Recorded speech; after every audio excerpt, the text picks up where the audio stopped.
కేంద్రం ఏపీ ప్రభుత్వం గోదావరి రివర్ బోర్డుకు తెలంగాణ సర్కార్ లేఖ రాసింది. పోలవరం బనకచెర్ల ప్రాజెక్టుపై లేఖలో ప్రస్తావించింది. వరద జలాల ఆధారంగా గోదావరిపై ఏపీ నిర్మిస్తున్నటువంటి ప్రాజెక్టులకు ఎలాంటి అనుమతులు లేవని అభ్యంతరం తెలిపింది. పోలవరం వల్ల భద్రాచలం ముంపుకు గురయ్యే ప్రమాదం ఉందని ఆ లేఖలో స్పష్టం చేసింది.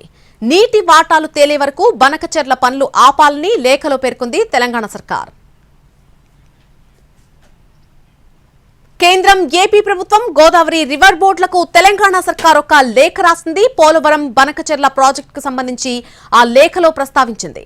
వరద జలాల ఆధారంగా గోదావరిపై ఆంధ్రప్రదేశ్ నిర్మిస్తున్నటువంటి ప్రాజెక్టులకు ఎలాంటి అనుమతులు లేవని అభ్యంతరం తెలిపింది.